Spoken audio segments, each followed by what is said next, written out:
Shadowqueen, Living Madness, 11 tracks, 41 minutes, second studio album from Melbourne, 3-piece, released independently September 2017. Produced by Ricky Ray, recorded at Light Hill Sound Recording, though some of it was also done with Matthew Robbins at Colour Sound and Forrester Savell at Sing Sing. 3 promo tracks were released, Waiting on You, Unconditional and Open Up Your Eyes. It's been a long time between drinks as their debut album was released back in 2012. Yes. Gene. Been looking forward to this one, Andrew. I really enjoyed the first album, and Nikki wanted me to show this T-shirt because they do good artwork as well. I thought the artwork was very, very good. There it is. As professional as always. Excuse me. That's an early T-shirt, and you can buy that at their gigs, so go and support them. This band... Watch out, dude. This band should be getting absolutely flogged on radio all over the country. It's very sad that a band like this does not get the recognition they deserve. We know they're not going to get played anywhere on commercial radio. Not in this country, no. Guess what? THRS will be flogging it. Yep. Robbie Zanna is one of the best singers going around in this country. I fully believe that. Her voice is sublime. She is the star of the show for me on this album. Wow. Really mature songwriting, straight up rock, modern, catchy, sing-along music. The production is fantastic. I didn't know that Ricky Ray did it, but I was listening to it in the car the other day. I thought, I bet you Ricky Ray's had something to do with this. Yeah, but there you go. This album cements this band's place as one of the best rock bands in Australia, in my opinion, and they are great live as well. I've seen them live quite a few times. They're very, very good. They're really good live. Yeah. The music is so commercially accessible, they should be doing big things here, but of course Australia will not support them, so they probably need to go overseas to get anywhere. You should support this band because they're bloody good. This album is great. I gave it a 9 out of 10. Every song is kick-ass. Very good album. Nice. Cool. This was a hell of a lot of fun to listen to. Shadowqueen have a great way of giving off a lot of energy in their music. The singer has a strong voice and adds a lot of character to the songs. They mastered the way to write really big riffs and very bass-driven riffs in parts. Some great hooks that grab you right from the start of the song. You could probably dance to these songs if that was your thing. Yes. It's very accessible music that will appeal to a wide audience. The song Living Madness, very cool tribute to the classic rock of the 60s and 70s and lyrically and musically. The whole album has a very live sound to it, almost like you're right there, right at the front of the stage. It was very prominent, possibly because I've seen them live a few times. Yeah. For a 3-piece band, they deliver a hell of a lot of energy, and their music is a lot of fun. Yeah. I've seen them live a couple of times. They've always put on a great show. If you haven't seen them live, go and see them. I gave them 8 out of 10 tonight. Waiting on You, Open Up Your Eyes, and Living Madness. Yeah. One of my standouts. Nice.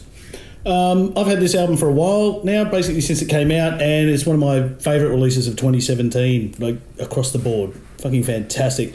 One of the great tricks, it's one thing to be a fantastic live band, but to be able to transpose that kind of energy onto an album is a whole nother trick. I don't know how to do it.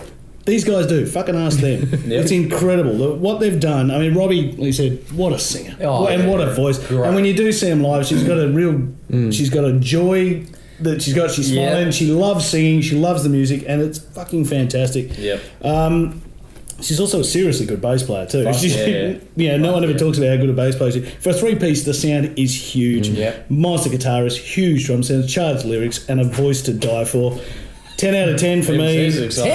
10. Wow, nice. Waiting on You, Burning, Open Up Your Eyes, Call My Name, and Ruin Me. Very good. I'm feeling the dog's going to steal the show with his fucking off hunting in a second. But anyway. Now, for me, being familiar with this band, this album has a bit of a darker twist on it. On the other hand, though, there is some really nice, beautiful work that should be getting slammed on radio. Yep. I've always loved Robbie's vocals, but she has stepped it up a notch on this record. Yeah. As expected, this sounds pretty damn good. It's also a little bit different from the usual sound that comes out of Light Hill. From that side of things, it's nice to hear a little bit of a shift in the production because for me it proves how good Ricky Ray actually is. To not actually get stuck down in having his sound at his studio, he's actually changed things up a bit. It shows how good he is to have that ability to change. The tones are fantastic and well layered. The little things peppered throughout this, like the little clap moments behind the scenes in the songs, they're so well done and so artistically applied. It's fantastic. Excuse me. On the writing side, this is a big show of growth from this band. Yes. They've clearly been working very hard behind the scenes, and there are some rippers on this fucking album. The hooks. My God, the fucking hooks on this. The groove, the rhythm. Fuck, this is catchy stuff. This is more contagious than whatever strain of the flu is coming soon in 2018. Alright? I love their use of time changes and space. The little things they've written into these songs make all the difference in the world.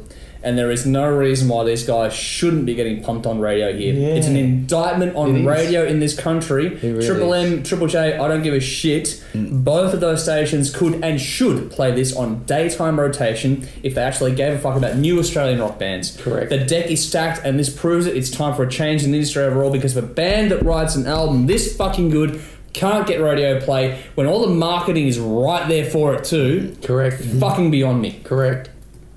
Repeat listenability is fucking strong on this record. It doesn't get tired at all. The flow is so well orchestrated that you can easily come back to this one if you give it a spin, and you most certainly will. The more you listen to it, the more you like this one.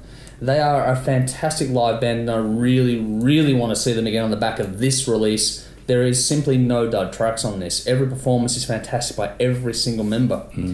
For the hardcore folks, you might find the pop sensibilities not to your taste, as this isn't a band that just gives you a fucking A chord for 3 minutes with songs about chicks and booze. This is not that rock. No.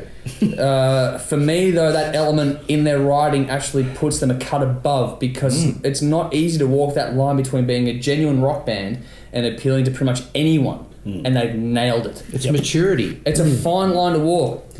Make no mistake, though, this is a genuine balls-out rock band with a genuine rock record. This is pretty much the modern rock record that could and should take this band to the highest level. If you like classic yet modern hard rock, then you need to get this album. There is no valid reason, none at all, that this album couldn't make this band as big as its peers like Baby Animals, the Super Jesus, Divinals, etc. Yeah. What a sophomore release. There is really something for everyone here. 10 out of 10. Wow. Waiting on You, You and Me, Sacred Ground, that was a great song. Stars and Open Up Your Eyes on my standouts, but simply put, listen to this album, check it out for yourselves, give us your thoughts.